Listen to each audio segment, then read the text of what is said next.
చంద్రబాబు గారి మీద ప్రేమతో రాస్తున్నట్టు ఉంటుంది. తీరా చూస్తే అసలు విషయం మాత్రం అది కాదు. ఏదో ఒకటి సెన్సేషన్ కోసం అని చెప్పేసి ఆ మధ్యన బాగా వెలుగులోకి వచ్చినటువంటి అంశం ఏంటంటే తిరుమలలో ఏది చంద్రబాబు గారు రాగానే రూటు మారిపోయింది. ఇక వృద్ధులకి సంబంధించి న్యాయం చేసేస్తున్నారు. ప్రతిరోజు సాయంత్రం 3 గంటలకల్లా తిరుపతి వెళ్ళిపోయామంటే చాలు, అక్కడ వృద్ధుల కోసం ప్రత్యేక ప్లేస్ ఉంటుంది, అక్కడి నుంచి అందరిని పంపించేస్తారు, వాళ్ళకి అసిస్టెంట్గా ఒకళ్ళు కూడా పంపిస్తారు. ఇది ఎప్పుడో రాజశేఖర రెడ్డి హయాంలో ప్రారంభమైనటువంటి, ఆ తర్వాత చంద్రబాబు గారు కూడా కొనసాగించారు.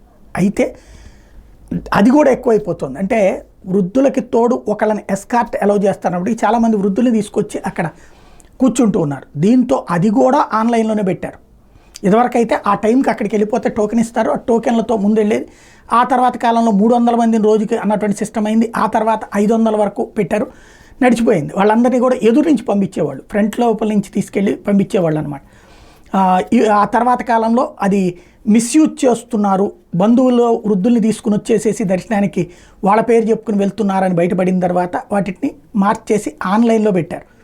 బట్ అది జగన్ చేసిన దుర్మార్గం అని చూపించే ప్రయత్నంలో ఇప్పుడు మార్చేశారని చెప్తున్నారు. తిరుమల తిరుపతి దేవస్థానం మరోసారి ప్రకటించింది అట్లాంటిది ఏమీ లేదు, ఆన్లైన్లోనే బుక్ చేసుకోవాలి. దాన్ని అనవసర ప్రచారం సోషల్ మీడియాలో వస్తుంది. ఎందుకంటే ఇప్పుడు ఆ సోషల్ మీడియాలో వచ్చిన ప్రచారం చూసి చాలామంది మళ్ళీ దర్శనాలకు వృద్ధుల్ని ఎంట పెట్టుకుని వచ్చి అక్కడ నిలదీస్తున్నారు అనమాట. కాబట్టి అదేమీ లేదు అని మరొకసారి తేల్చి చెప్పింది తిరుమల తిరుపతి దేవస్థానం.